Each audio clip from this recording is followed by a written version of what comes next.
I never thought I'd live to see the day that a school teacher became a rock star.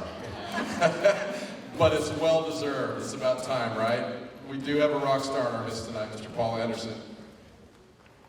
I've invited a gentleman up here on stage who's pretty special to all of us here in Arcadia. This is Craig Mondin, our AP Bio teacher.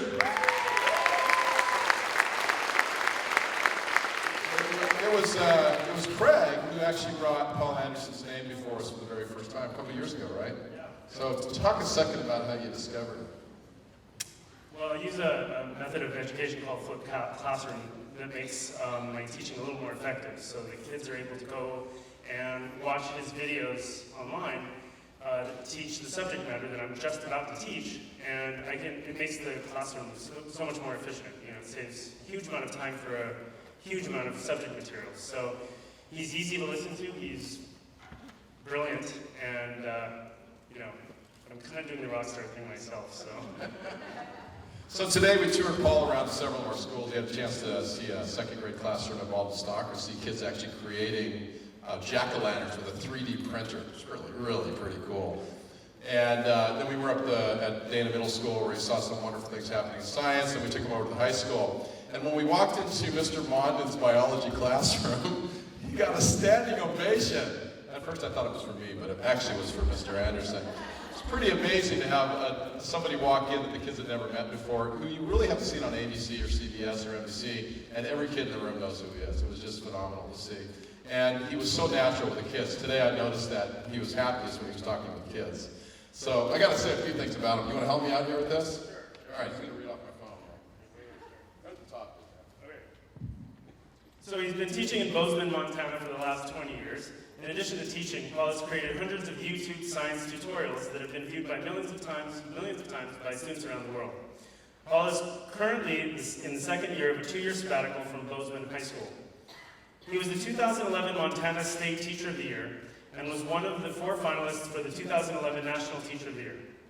He was appointed by the Governor of Montana to serve the State Department of Education. He also was recently selected as a YouTube edu guru. He speaks all over the country and the world, and he's just returned from Korea. He speaks on topics such as educational screencasting, classroom game design, flipping the flipped classroom, next generation science standards, and the Google Apps in education. All right. So I just pulled up a couple comments off of the website about Paul, people who've written in, and one person says, "Your videos have reached the hearts of many struggling students all over the world. You take hard concepts and make them easy and fun ones to understand. You're the bomb. Thank you for your videos, and thank you for saving me for the evil realms of AP biology." So that was a student that wrote it. That kind of captures it right there. But Paul has had an influence over millions. I heard recently of a classroom down in Long Beach which uses his screencast to teach biology, and the teacher uses these in the course of her instruction. And so without further ado, let's welcome Mr. Paul Andersen.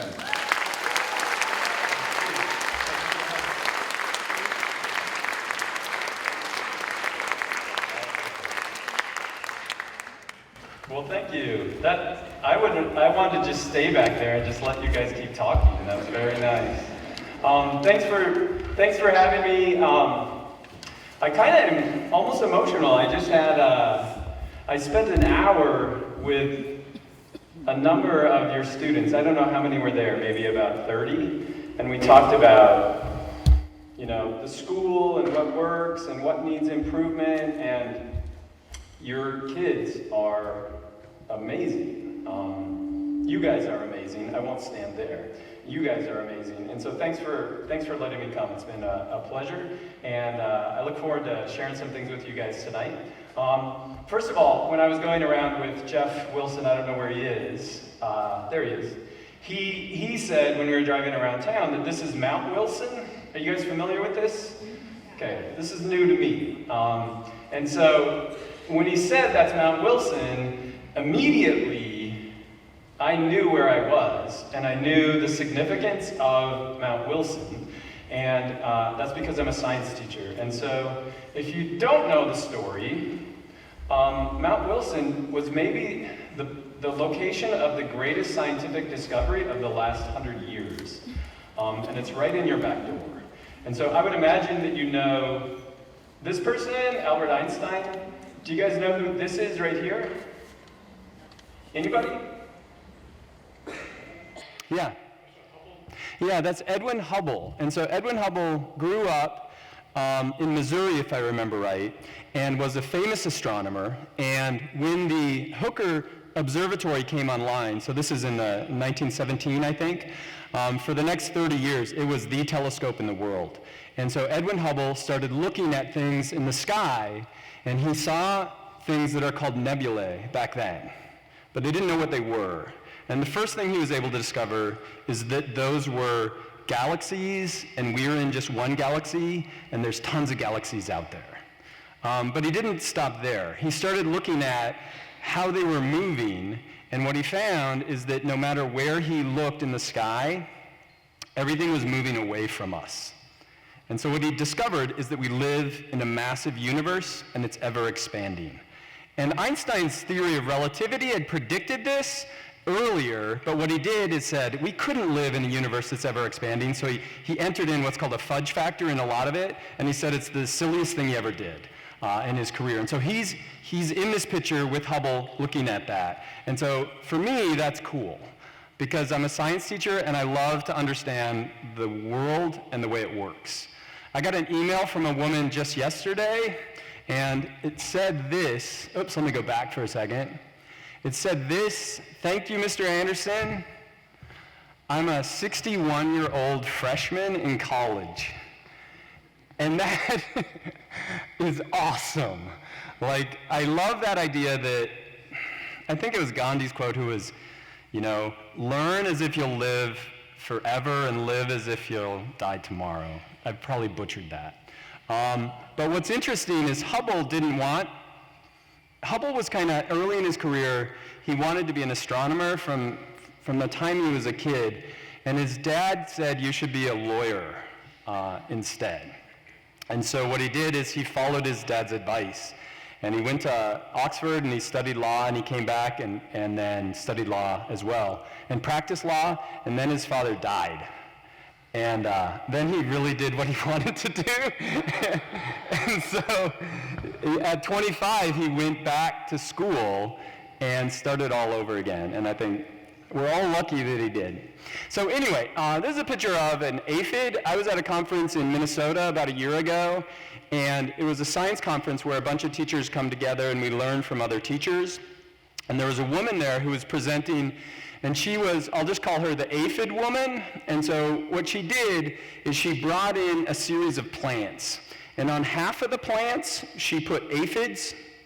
And on the other half of the plants, she put an invasive aphid. Do you guys know what invasives are? So they're not normally there, so they're introduced.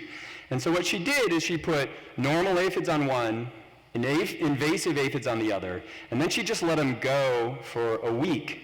But she put 3 aphids on each plant. And then she brought them to this conference that I was at.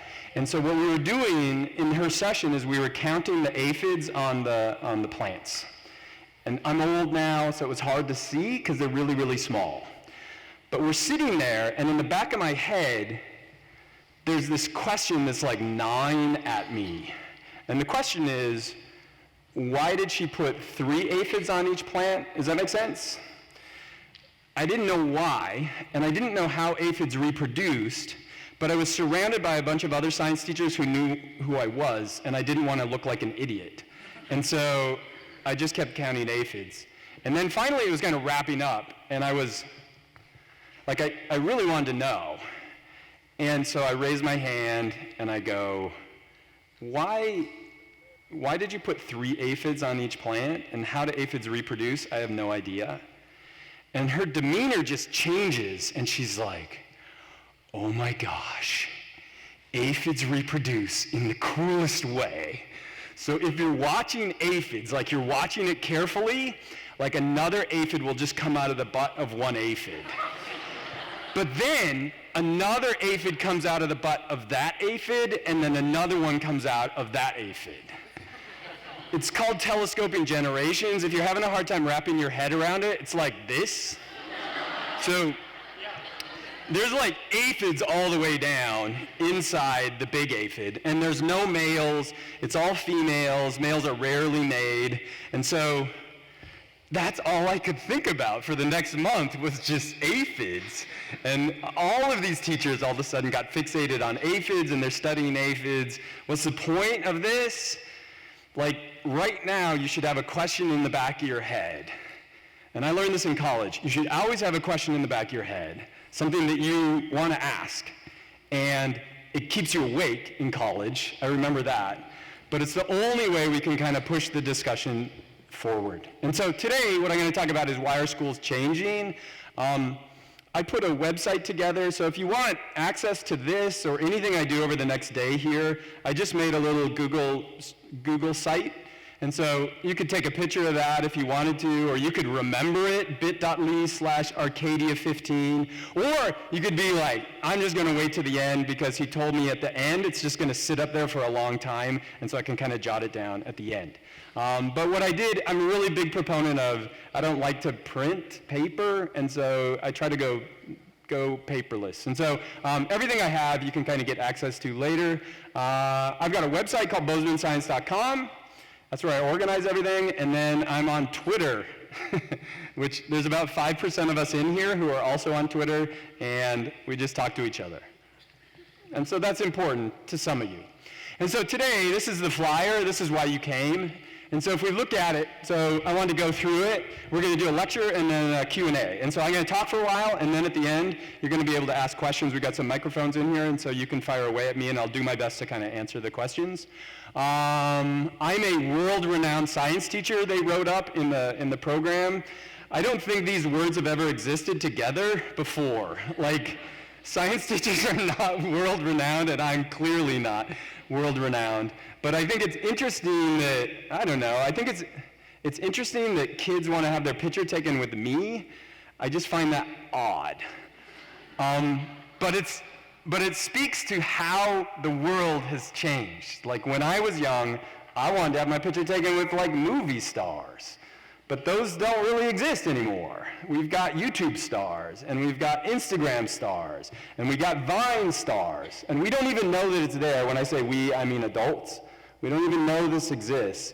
But I went to this summer, and they exist. They are the rockest of rock stars. So today, this is kind of what I'm going to do. I'm going to talk about why schools are changing. I'm then going to talk about what will the school of the future look like. And then, hopefully, if you're a parent and you're here, how can I help my child be successful in this new school? That's my intent. And it's a lot. So I better get started. Number one, why are schools changing? I think we could all throw out a bunch of ideas, but I think this is the big one. Technology is just changing all of our lives. It's not just changing schools, but it changes everything. So if you look at an operating room, it's way different than it used to look. So tech is one big thing. The next thing is our understanding of the brain is radically changing, and cognitive psychology is driving a lot of the changes in education. We used to just guess as to why we were doing things the way we're doing it, but now we kind of know why that is. And I want to share some of those tips today. And then the last one, do we have any teachers here tonight? Are there any teachers? Okay. I think teaching is an art. I do. I think it's a creative process, and it takes a while for the technology and all of our understanding of psychology to get in the hands of teachers so they can figure out how to do it. And so there's kind of a lag there. Like, to give you an example of that, are you guys familiar with different learning styles? Have you heard this before?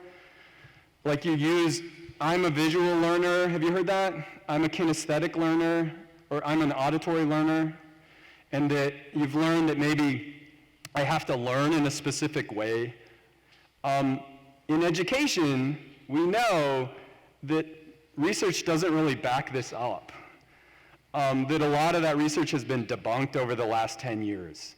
That you shouldn't in class have visual learners learning one way and auditory learners learning a different way. We all should learn in all those different ways. And so the reason I threw that out there is that it's really current educational research, and I think it's important that we understand where it's going. And so I wanted to start there. Has anyone read this book? Yeah. Did you like it? Yeah. So all my really good teacher friends read this book this summer. It's called Make It Stick, and what they've done is they've aggregated all the current research about how we learn and how that's changing, and they've put it in a book that's really easy to read. And so if you're a 61-year-old freshman, or you're a high school student, or you're a parent, I think it's a good place to start. And so a lot of you won't read the book. I know this. So I've made a flow chart for you, and so this is what the book says, essentially. So number one, when you're learning, you should think to yourself, is it easy what I'm doing? So as you're studying or as you're learning, is it easy? If the answer is yes, are you learning? The answer is no. And this is tough, but things that are easy when you're learning don't teach you anything. So let me give you some examples. This is what I used to do in college. I would read the book and highlight, you know what I'm talking about in the book? Highlighting and then going back and looking at that highlighting and rereading doesn't do anything for you. Outlining constantly as you go through reading without understanding what you're doing doesn't do anything for you. Memorizing a bunch of terms without being able to place them certain place doesn't help you at all. Cramming doesn't help you at all. If you're learning and it's fun and you're just kind of, oh, this is so fun, you probably aren't learning anything.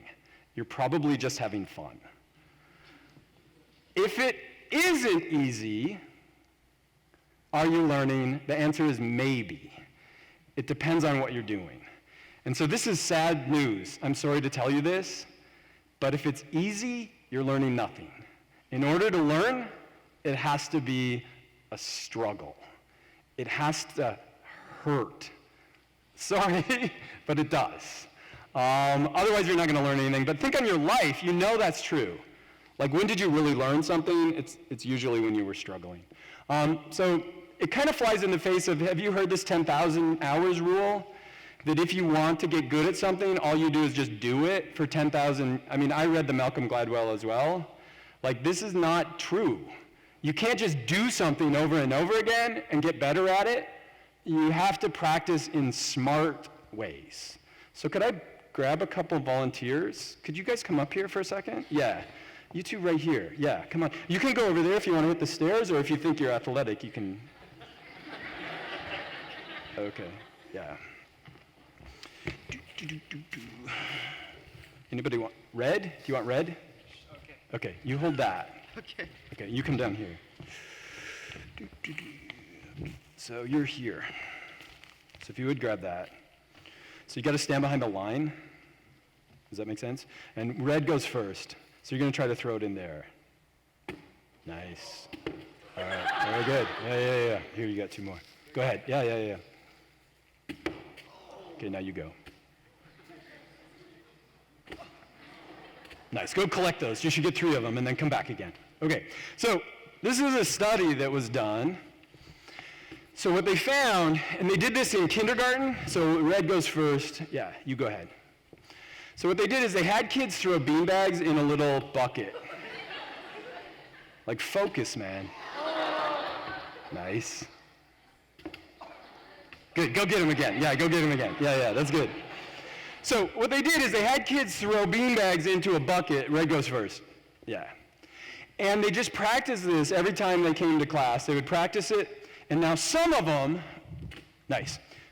Oh, good. So some of them would stand 3 strides away, so you're 3 strides away here, and then some would only, can you see you're closer? Yeah, you should be better than him. So go get him again, yeah. Okay, so the first thing they found is that, now I'm going to move you back here. So there's another line back here. So each time you do it, I want you to switch. So the next time you're going to go up there, and then this time you're going to go here. Does that make sense? Okay, yeah, so red goes first, yeah? All right. Okay, and so what they found is that in the one group, they just had him throw it from, keep going, yeah.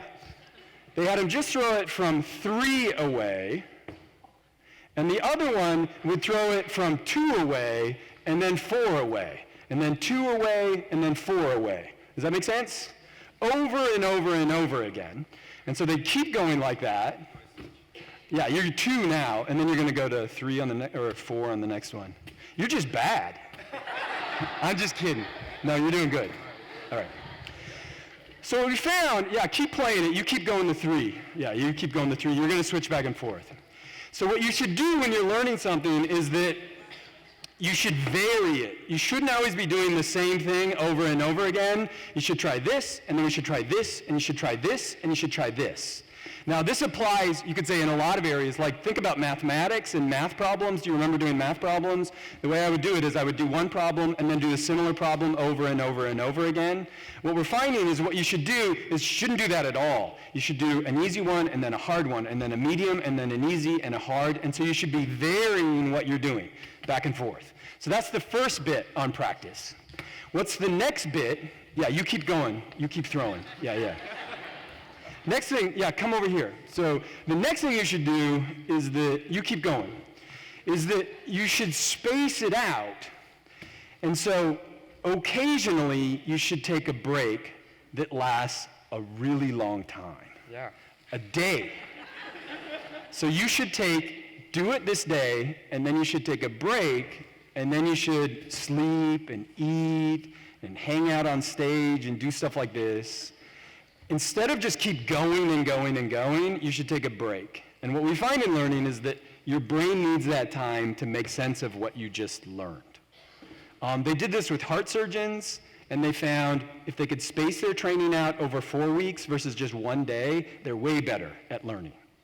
All right, you ready to go back? Yeah. Okay, so the last one is this. How are you doing? Good? Nice. Yeah. The last thing is that you should interleave your practice. Do you know how to juggle? No. Okay, let me show you. So what I want you to do is you're going to keep going. So you're going to take this one here and you're going to throw it up. So just throw this one up and then, no, it's okay, yeah. So do this one and then this one next. So throw this one up and then this one next. And then, yeah, that's bad. So try it again. So like throw that one, no, yeah. There, and then that's good. But then this one, so this one goes like that. So you got to go, So this one, then that one. That's good. Yeah, that's good. Okay. All right, now throw them in there. Good. All right, now grab them again. Yep. Now when you're walking back, do juggling when you're going back. Yeah, do juggling and then go back. Yeah, that's bad. Yeah, so do juggling. That's good. Yeah, there you go. Yeah, absolutely. All right, now throw it in. Yeah. Okay.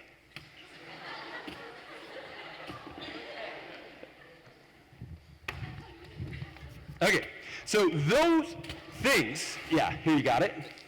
All right, so those things are what we should, come on over here, yeah. So those things over there are what we should do when we're learning. We should vary what we're doing. We should take space in between it. And then the last one is we should be doing multiple things at a time. So all of those things are frustrating. You know what I'm saying? It's annoying. He's like making me do this, stop, now I'm over here. You can just sit there and like hone in. You know what I'm saying? So you ready for the competition? Let's see who's better. So now we're going to go from 3. So you get to throw first, blue. All right. All right, 1. Okay, so you got to beat that.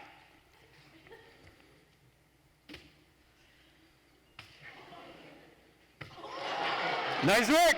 Yeah. Very good. Yeah. If you give it up for them. Nice work. Yeah. That was good. You can just leave it right there. Thanks so much. So, in the way we learn, those are things, I tried to give you things that you could use right away. And as a teacher, we should start to use those things as well. What's the last thing I did? That was a test at the end. Like you have to make them show you what they know. And testing tends to get stigmatized, but it's incredibly important that we constantly are being tested, but not tested like this test, my life depends on it, but test just to see what we know. And so it should start to make sense to you. When do we learn? We learn when our brain is doing a bunch of different things, and we have to respond to it. When do we not learn? When we're just sitting there passive. What else is changing? Technology. So this is an interesting, let me get you engaged for just a second. This is an interesting study that was done on face-to-face classrooms versus online classrooms. So to make sense of that, a face-to-face classroom would be a classroom like this if we all come together and we're in the same place at the same time. What's an online class? Where it's online. And so they did a study and they compared at the college level, did students learn more by coming to class in a face-to-face or in an online class? So we're going to vote. Are you guys ready to vote? How many of you think, that was good timing on the ringing, how many of you think that the students did better in a face-to-face class? I'm gauging. And how many of you think they did better in the online class? I would say, just looking at you, I would say it's probably 60%, 40%. I'm also going to generalize a little bit. The people who said it was face-to-face, we tended to have a higher median age. Is that? So what does that mean? I never took an online class when I went to college, and so there's no way that they could do just as well in an online class as they could face-to-face. And so what was the take-home from the study? It's a Department of Ed meta-study, so they looked at all the other studies and then came together. And what they found is that there was no statistical difference between how they did in those two different settings. Now there's going to be variation, but I think that's big. But what was the take-home from the study is that if they had classes where they were meeting face-to-face, but there were online elements, we call those blended classrooms, they blew the other ones out of the water. And so technology is a part of education because it allows us to be more effective. Now finding that right blend is kind of tricky. I think that's where the difficulty lies. What will the school of the future look like? I would say no. Like there's a tendency to think that in the future we'll just go and sit in little pods and plug in, and then we'll learn that way. Now some of these elements we'll use in our classrooms to be more effective, but it's really a limited group of kids who can learn really well that way, just learning online totally. Will it look like this? I hope not. And so what will it look like? And so this is just me saying this, but what do I think the school of the future will look like? I think we already have classrooms that look like this. I think they look like that. I think the school of the future will look like a shop class, where a kid comes in and they get a little bit of training, and then they move off to some area where they're tackling a really cool project or a really difficult problem. Or it's like an art studio, where they learn some skills and then they're making a project. And you might say, well, our school already looks like this. But I would argue, and I did walk around a lot today, it doesn't look like that in all of the disciplines. In a lot of the disciplines, in ones like math and social studies and history and science, I think it looks a lot more like that. And so I think that's where we need to start to get the change. And so this is a quote. Anybody know who Petra Nemakova is? Really? No? She's a supermodel. What, I shouldn't have quotes of supermodels? Now, she is interesting in that, I thought this was pretty insightful. She was actually in the tsunami, I think of 2004, and she got swept out, and her fiance died, and she held onto a tree for like 8 hours and was finally saved. So that's awful. But the reason I threw this up as a quote is I want to focus on the word past, and so this is my bet as to how we start to change schools into the future. And so I think what we need to do is make shiny new schools into the future. What are the 4 things that I wanted to talk about tonight? The acronym is PAST, or PAST. Now, can you figure out what those words are? Hopefully not. That irritates your brain, and you're more likely to remember them if you can't. Have you been to a lot of really boring PowerPoints where all they do is just put things up there and then you become numb to it? Like just that one thing eliminates some of the letters. People are all of a sudden, we're curious folks. People are more interested in that. And so I think the first thing as far as how we can change our schools into the future is we have to focus on the practices. What does that mean? I think the age-old problem in schools, and teachers will tell you this, is it's hard to teach everything because it is a mile wide and an inch deep. And so what do we have to do, and trust me, we're doing this, is we have to focus on bigger ideas. And so when you hear there's a new curriculum, Common Core, or Next Generation Science Standards, or whatever, there's definitely feelings about that, but know this, that in those new standards, they've focused on a more important core. But that's just what you teach. It shouldn't be how you teach. How we teach are called the practices of teaching. And so that should be how we teach. And it's really easy to figure out what the practices are. So if we are teaching music, what should the students be in our classroom? They should be musicians, right? They should practice. They should learn to, I hear you have an amazing orchestra. Like you should practice, learn to play an instrument, and then you should play. If you're an art class, what should the students be? I think they should be artists.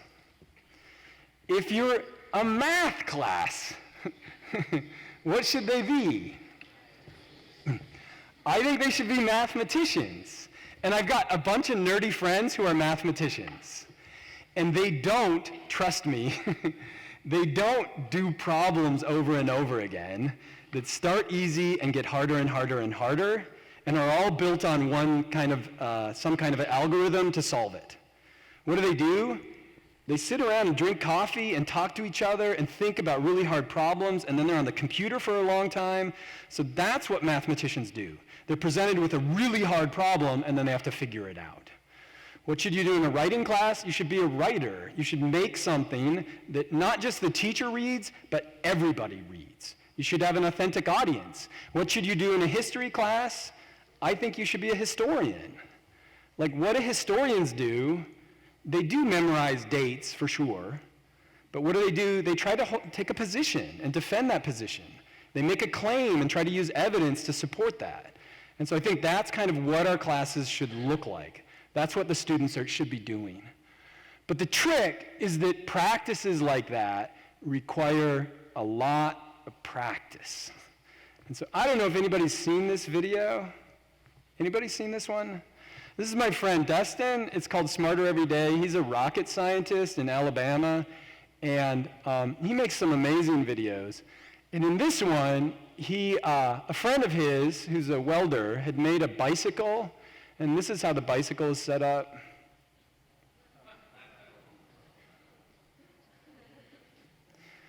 So if you turn to the left, it goes to the right, and vice versa. And they said, Dustin, you should come in. We made a bike. You should try to ride it. So this is him the first time he ever rode it.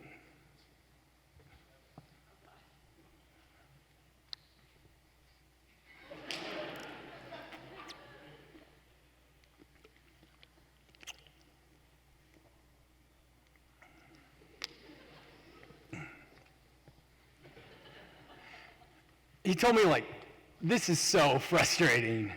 Because he said, I knew how to do it. I knew I just have to do the opposite of what I normally do, but it didn't help. And so if you know Destin, he will now learn how to ride the bike. That's how his brain works. So it took him several months, and this is him riding the bicycle. You can see he's like totally focused on it still. Now, what's cool about it, as a teacher, when I see that, I'm like, oh, I get it. Like, you can't just tell somebody something. They have to practice it and practice it and practice it and practice it. And we have to practice the practices. What's funny about this is he then went to Amsterdam to visit some friends. And if you've ever been to Amsterdam, they bike everywhere. So they said, get on your bike, we're going to go someplace. And this is him getting on the bike for the first time, a regular bike.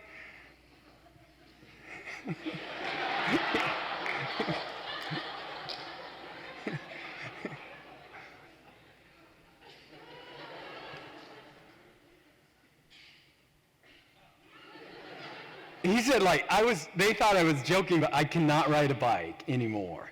He's like, I still can't ride a bike. It takes forever to figure that out. So could I have a volunteer? Let's see. Yeah, do you mind coming up? Yeah. All right, so I brought some goggles today. I was going to bring a bike, but you can't check it. So these goggles, you can stand right here. So these goggles are inversion goggles. I don't know if you've ever seen that before, but what it does is it takes everything you see and turns it upside down. Oh. Are you still in for this? Yeah. All right, so yeah. All right, so you're gonna put this on. I'll let you do it. Feeling okay? Yeah, I Okay, now you're gonna have to look way up. So tilt your head up. Kind Got it? of. Yeah, so tilt your head.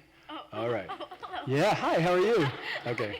So what you're gonna do is you're gonna try to shake my hand. You got this. Wait. You got it. Even on it. Yeah, you got it. Nice. Give it up. Nice. Very good. Nice. Very good. How you doing? Okay. Yeah, kind All of. right. Yeah. So a really good thing to do is like hold your hand out there, and then you can kind of get it out here so you can see it. Can you see it? Yeah, All I right. can So, see it here. so now I'm up here. Can you walk forward and try to shake my hand? You got it. You got this. Nice. Give it up. That's good. Yeah. You can take it off now. How was that? That was really hard. It's weird, isn't it? Yeah. Yeah. Nice. You can sit. That was good. I wore these around my house for a long time, and my psychology teacher told me way back in the day that your brain will invert it. Had you heard this before? Like I read some research that doesn't really happen. It never flips it over. What happens is you just get better at doing things, so you can do things like ride a bike or walk around or juggle. But I think you're the only one that knows what it's like to do this because you have to try it.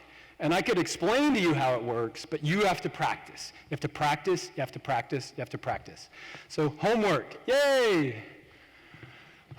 What do we think about homework? Yeah, okay. People, I think, want you to vote like, I love homework or I hate it. And I will not give you either. What I would say is that I have sentiments about this as a teacher, and I have sentiments about this as a dad. And so what I thought is I would go into the research and figure out what the research says. I thought, I'm going to drop some science on this whole thing and figure out what the science says. And this is what the research shows, that there is a correlation between the amount of homework you do and how well you do in school. The more homework you do, the better you do. But that is at the high school level. And it drops off at the middle school level, and it does not exist at the elementary level. So there's no correlation between the amount of homework you give them in elementary and how well they do. And the other thing that I think is worth noting is that I just used the word correlation, but I didn't use the word causation. And so if you read through the studies, what you'll find is there's a correlation between the amount of homework you're doing, but it's not like that's causing you to do better. Does that make sense? It's just that kids who happen to do a lot more are going to happen to do better in school. They happen to live in families where they think that homework is really, really important. And so they happen to take harder classes. They happen to do more homework. They happen to do better. But there's not a causative link in there. And so what do I think as far as homework goes? I'm just going to not take a super big stand. I think it's worth talking about for sure. And this, if I had a vote, this is what I would say. And this is coming mostly from me as a dad. That homework, I think, is important, but it should be that. It should be the practices. Are you with me? It should be, if I'm doing science, not just memorizing a bunch of terms, I think it's important. Or if we're practicing appropriately. If it's not just doing tons of homework, just rote learning just for learning's sake. And I guess that's where I would stand. I'm pro that as far as homework goes. So if we go through our other letters of past, the next one that I think is incredibly important in schools is that we have to give kids autonomy. So they have to be in charge.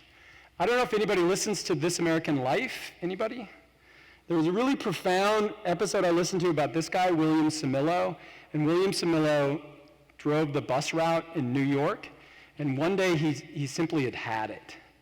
and he took the bus and he drove it outside of New York City and he drove it all the way to Florida and he went swimming by moonlight in Florida.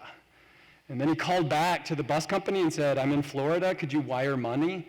And they sent the sheriff instead, who arrested him and brought him back. And so for me, he had had that moment where it's like, I just can't take it. And by the time he got back to New York, he was like this cult hero. He was incredibly popular. That was before the internet. So for me, I had a similar kind of a revelation in my class.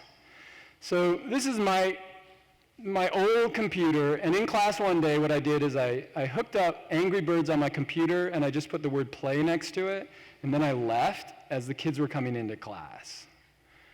But I left the webcam on the top of the computer. So this is my kids coming to class and seeing Angry Birds.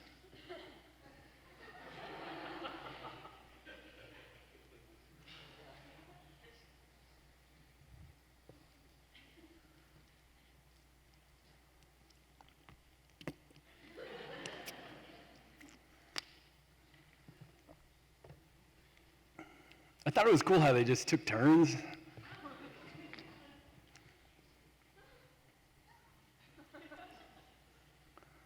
This is Jackson. Everybody, all the cool kids have goggle tans in Montana because they go skiing all the time in the winter.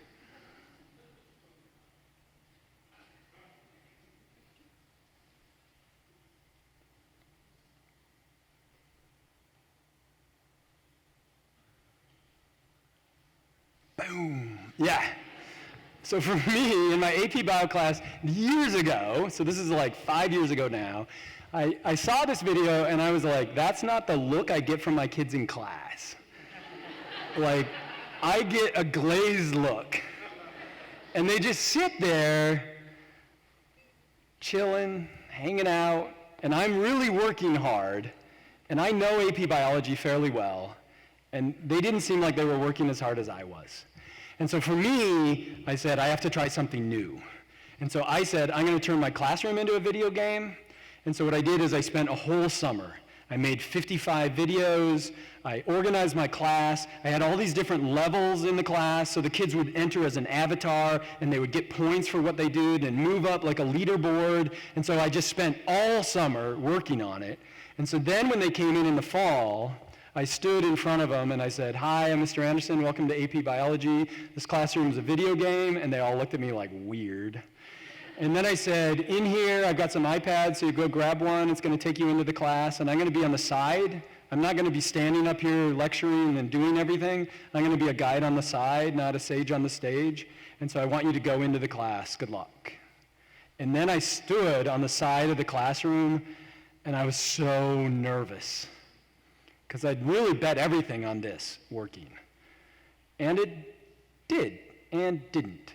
I mean, it looked more like that, honestly. Like that first year, a lot of stuff, I didn't think it through correctly. I had totally given the kids autonomy in the class, but there were some things I didn't think about. Like number one, a normal classroom is like a school bus where we all get on and then we drive to the end of the year and everybody gets there safely. But I had essentially given them each a car and they said, go drive. And some did awesome. They're like, thank goodness, a class where I can actually just go on my own. And some stalled and some crashed into a wall. I also underestimated their reading comprehension. I didn't know that they weren't reading the book because I had never forced them to read the book. Kids don't read your book. And the reason they don't, teachers, for the most part, is that we read it for them. Like we read the book, we come up with good examples, we stand up and look silly and try to explain it to them. And so they don't have to read. And I underestimated that. And then the last thing is I just felt kind of sad as a teacher that year. Because what's great about teaching is like, you're here, this is our class, we're all together. And when you're on the side, you're almost like tech support, like let's make sure that this is going to work. I mean, you've heard of the flipped classroom, I would imagine. You've heard this before, that you just watch videos at night and then the kids come in and then they ask you questions when they're confused. That's not true. Nobody wants to look silly. They're not going to come and say, I can't get this. They're just going to sit there. And so anyway, that year was frustrating. And so I went kind of back again next summer and then built it. And the big thing I learned is that the most important resource in a classroom is the teacher. Like, it is. So that next year, there was never a class that didn't start with me in the front of the classroom and end with me in the front of the classroom. Like, the answer is not we have to go all in on technology and changing. It's in the middle somewhere is the right answer. So autonomy is incredibly important, though. Like, what that year did for me is it was a mind change in my teaching. Like, I never want to be in charge of everything. Like, the kids should be in charge of the learning. And it's hard to get them to do that. It takes a while. Last thing is, or second to last thing is skills. It takes a long time to figure out the skills of being autonomous, and you have to kind of be patient with that.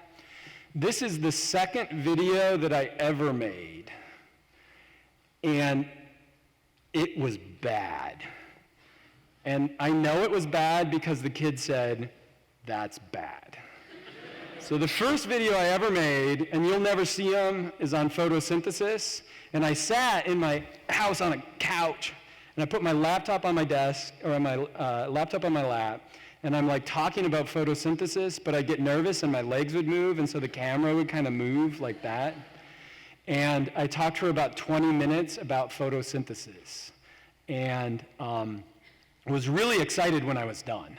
Like, I got to show my kids this. So I showed them the video, and Mr. Andersen, that was the boringest video I've ever seen. Like, that video was really boring. So then I could have quit, but then the next night I was like, I'm going to make a better video. So this one's going to be on cellular respiration.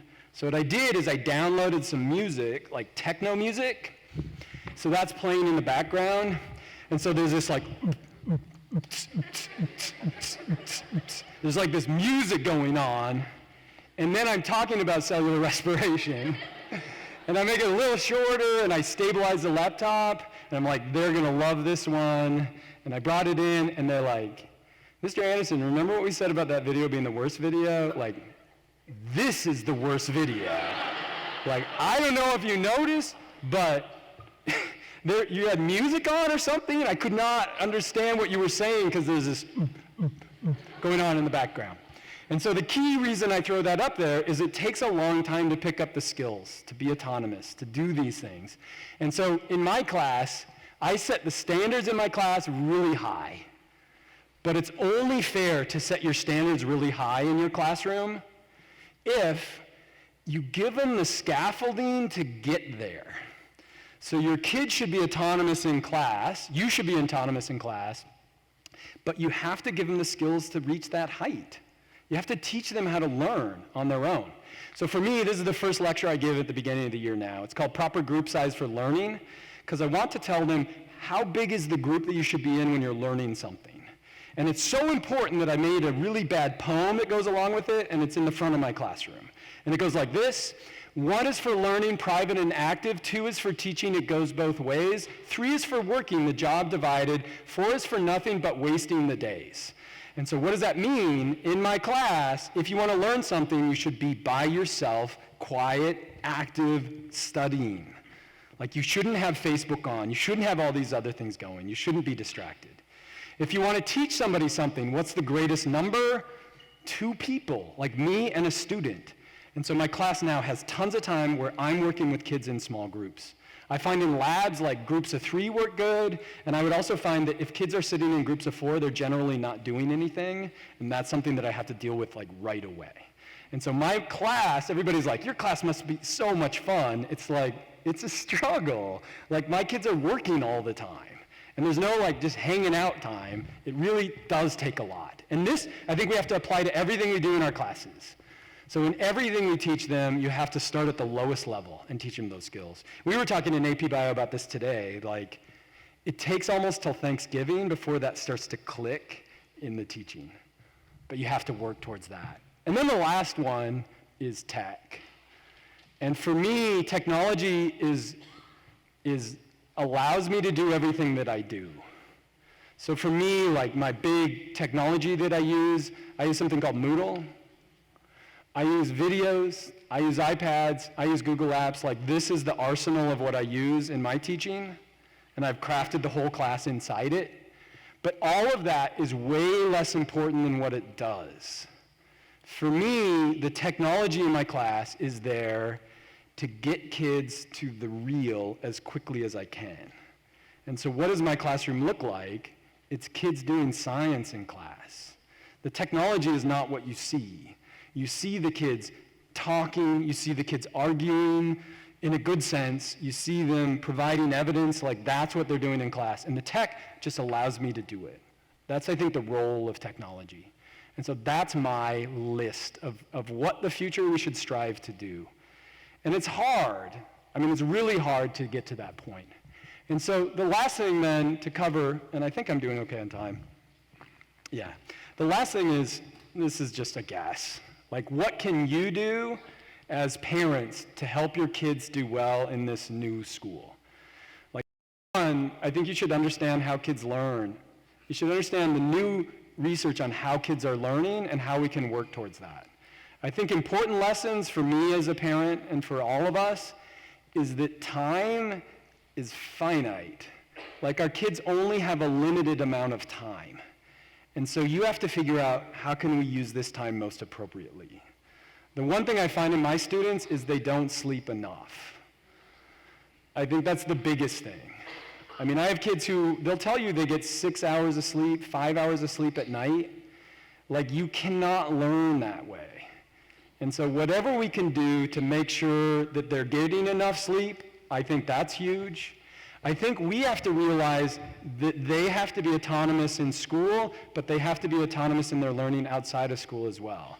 And my wife explained this to me way better than I ever would have known it. When they were little, she's like, imagine where they are now, and imagine where they are as adults. You want them to be totally autonomous, like awesome adults, right? So just draw a line between those 2 points. And so what can you do along that pathway to get your kids there? And then the last one is just vote. And I don't mean vote in like vote for the school levy. However, those are sometimes important. Like, what I mean is parents need to vote, and vote with your attention, and vote with your email. Like, I get a lot of email from parents. And in all my years of teaching, almost all of that email I've gotten from parents has been in reference to the grade that the kid is getting in my class. Like, that's where most of the email comes from. And so the message I get, the vote I get, is that parents just care about the grade. And I know that's not true. And so what I say is vote with what you really think. Like, what's the most important thing? I think you want your kids to learn and want them to be amazing adults. And so let your teachers know that. Like, if you see them do something that's really amazing, let them know.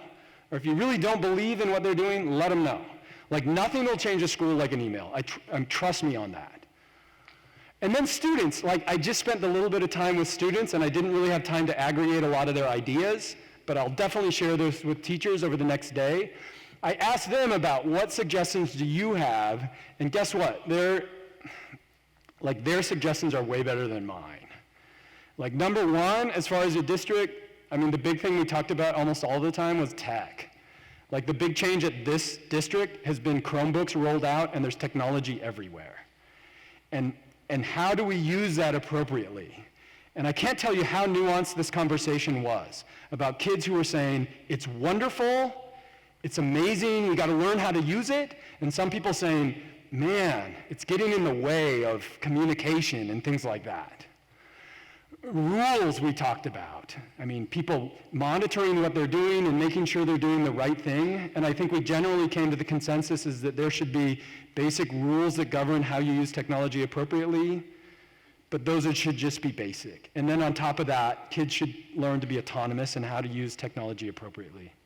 But we're all facing the same things they are. It's a distraction. Like, it's easy to quickly turn to Reddit or turn to something if you're not engaged with what's going on. And they told me that, like, engagement is huge in class. Like, they want to be in a class where they're engaged, where they love what they're doing, or at least they're focused on what they're doing, and it takes a lot of time. And then Spencer, I don't know if Spencer's here. Spencer's right there. And at the end, we had, like, talked about all these specifics, And if you were there, you know what I'm talking about. And Spencer goes, I've got a question and a comment. And he said, my question is, why are we talking about technology so much? Like, why are we just talking about Chromebooks and things like that? He said, I think we come to school to learn how to be better people. And we all just sat there listening to him like, oh my gosh, you're the best. So I don't know, that's the best way to end. So thanks so much. And then we're gonna have questions, I think. So that's kind of the plan. So you can clap if you want, that'd be cool. But then, thank you. But I don't know, Jeff. So I guess we got some microphones. Did you want this? Here you go. So there's some microphones there, I guess, if you wanted to line up, and then you could ask questions. I'll do my best to not screw them up. And if you want to sneak out, now's the time. Like, sneak out now. Go ahead. Okay, hello. Hi. You mentioned about amount of time of sleep the kids need. Right. And you also mentioned about as much homework during the high school time that can really help the students. Right. So how can I balance that? Right. Because I hear my friends' kids literally have no sleep at night or 1 to 2 hours of sleep a night as a high school student. So as a parents, how can we ensure that the kids actually learn while still having enough sleep? So your concepts kind of contradicting to each other. Can you No, I think elaborate a so little too. bit more? Yeah, I mean, what is the right amount? I think it's a good question. For me, I think it's going to vary at age level for sure. I think the thing I worry about, I just got back I was in Seoul, so I was in Korea and was working with some students there. And their culture there is a culture of the academies and hagwons, and they have these tutors after school. And so when I talked to those kids, they would go to school, they would go home, they would have homework, then they would go to academy, and then they would have homework. And they said they would go to bed around 2, and then they were getting up around 7 and going to school. And I could just look into their eyes in the class, and they were exhausted. And for me, it's hard because it's a different culture. And so I don't know, for me it was like, they're not getting enough sleep. They're doing too much. But then I guess if I was a parent and I would want my kids to do well, I think you hear what other kids are doing, so you're like, well, my kid has to do at least that. And you get this arms race, you know what I'm saying? And so again, I'm going to do a bad job of answering your question. I think it's an unanswerable question for me. But I think it's a decision you have to come together as a family on what's the appropriate amount. I think as a teacher, we see this side of it where there's so much drive to get into the perfect school. You got to get into this school to have a perfect life. And we know that that's not right. Just because we've seen so many kids barely get into the perfect school and struggle there. And so I think this whole arms race sometimes is predicated on, kids should be, like Spencer said, people. They should be happy. And I can't tell you where that is. I'm sorry if that's a non-answer, but I think it's up to you where that line is. Other questions? Hey, Paul. Yeah. I'm over here, Jeff. Hey. So I want to ask about how did your parents respond to the changes that you made in the way you delivered your instruction, the way kids were graded? Right. I know Paul talked a bit about this, but kids earned grades the same way they earned coins or points in video games. So how did your parents react to that? It was like the standard lecture that teachers will say on the first day of a new semester is, hey, welcome to class, thanks for coming. You all have an A in class. And from this point, you'll fall farther and farther to where your grade is. It's like, I used to give the same lecture, like, it's very uninspiring. And so for me, I wanted it to go in the other direction, so everybody started at 0, and they would do things to get points to move up. And so it was more of I know it seems like not a big change, but for them it was like, I can do things, and then my points increase, and I can kind of move up. What did the parents think about that? They wanted to know what their grade was. They do. And I've been a parent too, so I know that the only feedback we get from schools is what is the grade. And so what did I do? In class, it was this idea of you're building up, you're building up, you're building up. But I would weekly figure out what their grade is and then just put that online so the parents would be happy. So it's finding a balance between that, yeah. Other questions? All right, there comes one. Student? Hey, hi. Hi, I have one question. Okay. So in your future, what do you truly look at in schools? Right. I think, like, what is a school going to look like in the future? It's a really good question. And so I think we could say the same thing for, like, what is a doctor's office going to look like in the future? What is a business office going to look like? Like, the best glimpse I saw of what I think a school should be is I got lucky enough to go to YouTube headquarters, and it's a crazy place. It's like Google headquarters. I don't know if anybody works there, but it's wild, where you have all these meetings and all these teams and all these groups, and they're getting projects and they're all working together on it. And it's not like building something or doing art. It's like they're working on making a better product, but making themselves better. And that's what I think schools should look like. It's kids working to solve really difficult problems and to make the world better. That's what I think it should look like. Yes. Yeah. Follow up. Okay. Did you have another question? Yeah, like what do you suggest for the future of our schools? Here? Like all over the world, it doesn't matter. Well, that's easy. No, it's not. It's really hard. Yeah. I think that we should always understand the most current research on how people learn, and we should also understand the current technology and how to use that. We shouldn't be afraid of it. But I do think we should always work, what's the goal of teaching? What's the goal of learning? Is just to make us better people. And so if we always keep that at the center, I think that's the key. Education will always be around, and it will always be incredibly important. Yeah. Question? I'm a speech-language pathologist in a neighboring district, Awesome. and my interest is in social thinking. What you're talking about here is the cognitive behavioral research. Right. 3/4 of which we can't reproduce right now. Right. That's an issue for me because of the ethics. But if we look at social thinking, not social skills, but all the information here, does anyone ever ask me as a 52-year-old successful adult what I got in 7th grade history? No. Right. What they ask me is, can I get to my job on time? Can I do my job well in the time that I'm given? And can I get along with my coworkers? I'd like to know what we're doing to address that, because in the bottom line, it's my job to keep you calm and comfortable, and it's your job to keep me calm and comfortable. That's how we all end up working together.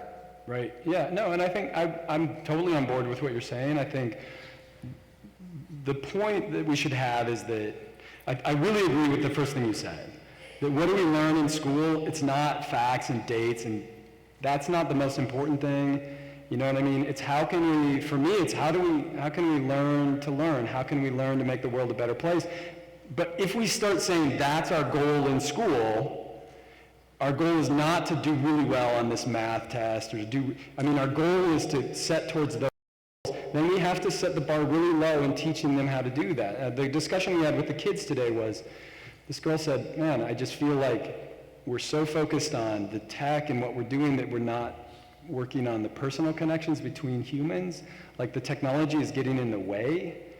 And I think the answer is, you're right, it is. And so finding a balance between, what works and what doesn't, I think is the key. And what you spoke of in many ways was actually executive functioning. What executives have to do, like many of the adults in this room, to be successful. What do we have to do? We have to think flexibly. And we have to have that inner coach, not just the inner critic, but the inner Right. coach that says, I got this, I can do this, I can do this. Because why did the kids enjoy being successful? Because they were successful. And what did that do to their brains? It put a little more happy juice, a little more serotonin in there to make them feel better. Right. No, Success thanks. breeds success. No. And perfect practice No, yields thanks. perfect practice. The one thing I wouldn't want you to take away from tonight is, oh, here's all the answers. He told me blah, blah, blah, blah, blah, blah, to do that. I hope you take away from this, he's somebody who's trying to keep working on you know what I mean? I'm working to make it better and better and better and better. And for me saying, hey, I don't know the answers to everything, but I'm going to try this, and I'm going to be brave enough to, if it doesn't work, try something else. And I'm just going to close with, this is what my mentor said to me, and he was our superintendent in San Marino schools. What do I need to do in a fair and honest way to give myself the best chance to succeed? Cool. Awesome. Thank you. You're welcome. Do you have a question? Yes, so I work at a local university here, and one of the things that I want to sort of follow up on what you're saying about that comment of the student wanting to be more human. And I think a lot of the emphasis now in higher ed is to scale back some of the knowledge, the hard knowledge, and then work on the soft skills. Right. And there's been a lot of discussions. For example, Sherry Turkle from MIT, she's coming out with a new book called Having a Conversation or something like that, where the whole art of having a conversation, because you see in a room where you're sitting, everybody's looking down on their phone or laptop, and they've lost that ability to have conversations. So can you talk more about how does that figure into the school of the future? Yeah, I mean, for me, what do I want my class to be? And it's, again, I can't speak for all of humanity. Thank you for that question. I can only speak for my class. And so for me, what do I want to do in my class? I want to move away from me just simply up in the front talking all the time and in charge of everything. And I want to be, I want to be in a small group where you and I and somebody else can have a really authentic conversation about that. But think about that if you're teaching at a university, how do you do that? How does that scale when you have 200 or 300 kids in the class? We can get there, but I think it's going to have to be rethinking what we're doing in the classroom and how we can use that time more valuably, I guess, yeah. But I do think we have to have a conversation, and we are, about where is tech fit in all of this? And is it just isolating us more than it needs to? Yeah. As a college alumni of this high school, Gotcha. I've had some pretty good teachers and some bad teachers. Gotcha. So, what I like in a teacher is that he or she doesn't hesitate to answer any of your questions if you come looking for him or her. And you actually try to apply yourself, and they support you for that. But there are some teachers that kind of just do it for their job, so they don't try to help the students as much. So I was wondering if how many as an experienced instructor as yourself, what's the statistics on the good teachers versus the bad teachers? And if I could label them properly so you could avoid them, is that what you're hoping? Yeah. I think it's it's a difficult question. I guess what I found is that for me to be successful with most of the kids in my class is that they actually decided that in the first few minutes they came into my class. Do they trust me? Do they think I'm trustworthy? And do I care about them as a person? If I had those two things, and then I would have to figure out some kind of a hook. How am I going to get into this kid? What are they really interested in, and how can I use that as an in to kind of get into, forming a relationship? I know that sounds kind of weird, but that's how teachers work. Then I was there. But I would find kids who are it just didn't mesh with me. I wasn't the teacher for them. And their favorite teacher was Mr. X, who was another teacher. And I looked at that teacher, I was like, oh, that's an awful teacher. How could you like Mr. X? And a lot of it was just the personality between them. I mean, we're all human and we all get along or not. And that was the biggest thing.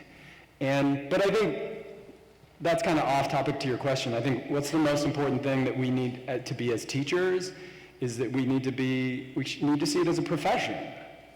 Thank you. I never quit thinking about teaching. It's not I'm here and now I'm teaching.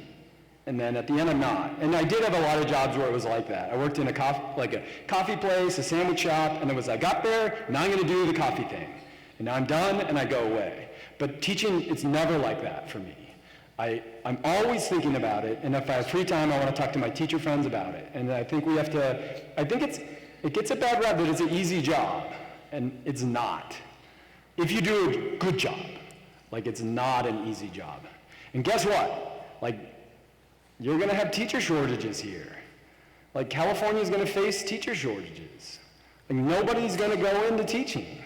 It's a hard job, don't make much money. Like, the really amazing kids are not saying, I wanna grow up and be a teacher.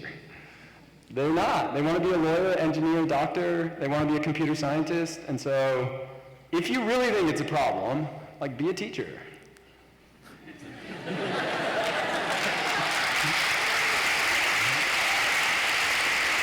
Other questions? Yeah, sorry there. First, thank you for coming here to speak here. Oh, thank you. This completely blows my mind because I graduated here in 2004, so I'm just really shocked. But right now I teach at LAUSD. Okay. One of the biggest things that I struggle with is trying to teach students that don't have a lot of advantages at home, kids that may not have parental support, Right. or I struggle scaffolding for students that don't even know their multiplication tables in middle school. Right. So I'm curious how, as an educator, you tackled students that were struggling, may be failing at your classes, and you help them push them to succeed. Right. I'm just curious what your strategies were for scaffolding. Right, like, I mean, first of all, I'm from Montana, and the constraints that we have are gonna be different than the ones that you have in your school. Right. But I did work with a lot of those kids, and what I found is, like, the most important thing is that trust, you know what I'm saying? Like, there has to be that trust. I hate to throw this word around just willy-nilly, but, like, I love the students in my class. Like, I do. Like, it's weird too, because you're just randomly given a group of kids and you're like, I love these guys. And you see other kids and you're like, they look like my kids, but they're kind of weird. Like, but I love these ones over here. And so for me, it was that, but then it was way more scaffolding, you know what I mean? It was way more, autonomy's there, but it's gonna be something that we have to get to later. And also, we have to solve all these other problems. Like, if you can't read, then that's the thing we have to hit first. Like those, reading, writing, simple math skills, you have to have those things. Otherwise, it's a non-starter. And so getting them into the program so we can get that. And I know it's hard, depending on the district you're in. 'Cause Right. you can't solve the parent thing. Like, I can't solve what happens when you leave school. I can't. I had kids who would say, Mr. Anderson, like, my house is not a house where you learn. Like, I have to work a job, I have to take care of my sister. But those kids they're looking to your classes like, I want to go here, and this is a safe place where I can learn. And so you have to make that for them. Other questions? You'll let me know how we're doing on time. I got you. Okay. Yeah. Okay, hi, so I'm a senior right now, and I was wondering, because there's AP classes, Right. how do you think AP teachers should change their curriculum? Because there's still the AP class at the end, which, like, they're not changing it based on, like, this big idea theory that you mentioned. Right. Yeah, so for me, I'm a science teacher, and so the nice thing is that they've gone through and redone the curriculum in AP biology. They went through and did the curriculum again in AP chemistry, and now AP physics. And so what they've done is narrowed it in, these are the most important things, and you have to learn the practices, we call it. And so what's happening is the assessments in those classes, you can't memorize your way to a 5 anymore. You can't just rote learn everything. And so for me, I love teaching the classes now because if the kids don't understand how science works, they're not going to do well on those exams. And so I can't speak to how that's going on in like the history classes or into other classes like that, but I can't help but think it's going to come.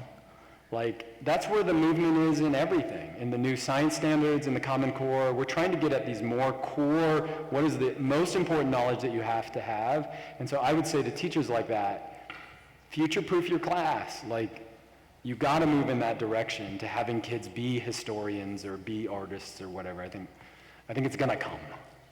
Yeah. We have time for just 3 more questions. Alrighty.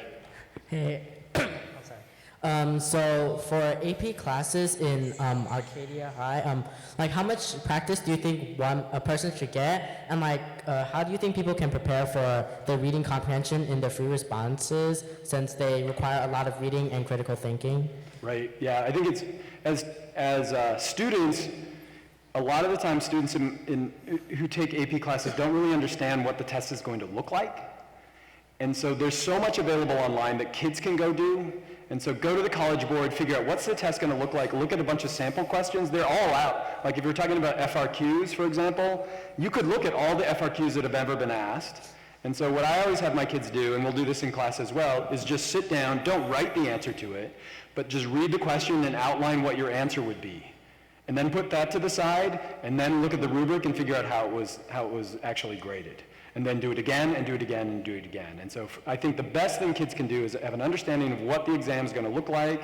You want to mediate nerves if you can as you go into that, especially if it's your first year of taking a bunch of AP classes. But knowledge about it. I think AP is great. I think AP is good, and the test is not something we as teachers can game or somehow teach to the test. I think it gets better and better and better.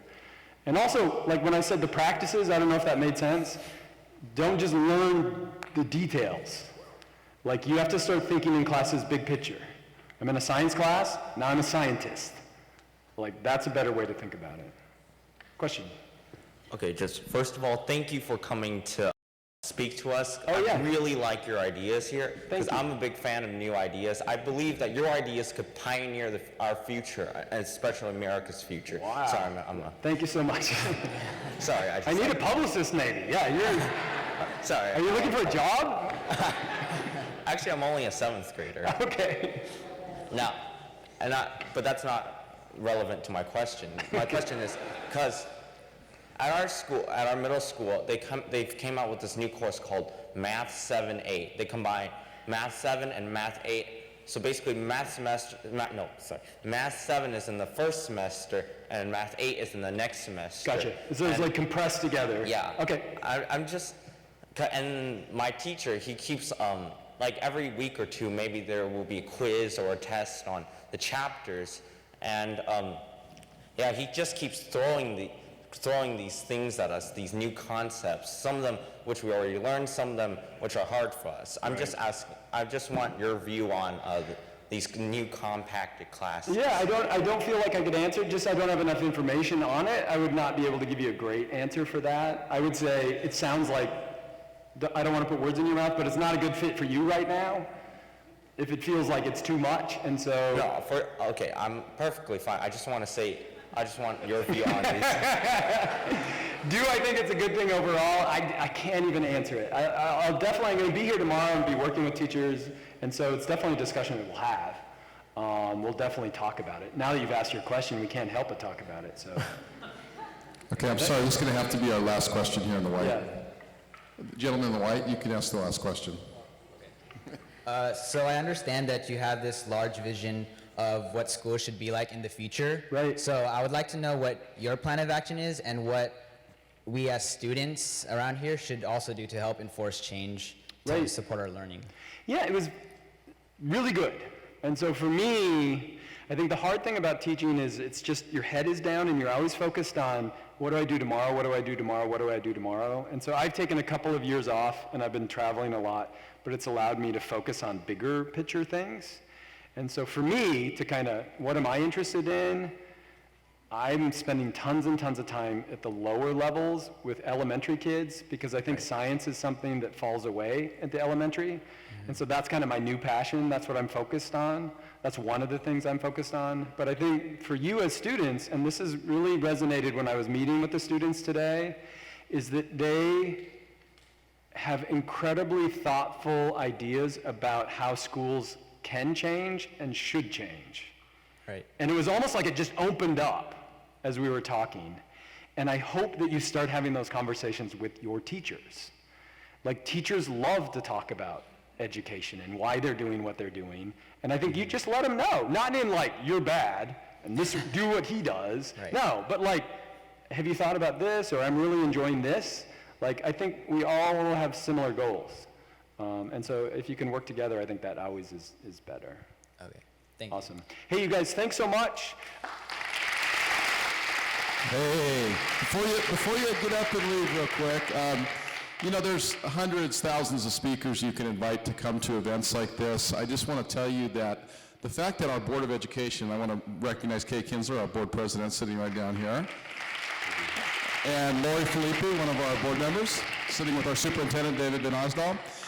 They believe in what Paul Andersen stands for, which is we need to address the needs of our students in varying ways as we move ahead into the future. And so the fact that we have a speaker like Paul Andersen, who's a cutting edge, very much a 21st century teacher, to come talk to us reflects the interests of our Board of Education, our superintendent. And so I just want to once again thank our board and give them a hand. And let's give Paul Andersen one more big round of applause. Thank you, guys. Thanks. And thank our amazing students who asked great questions and participated in the focus group. All right, you guys have a great evening. Drive safely. Thank you, sir.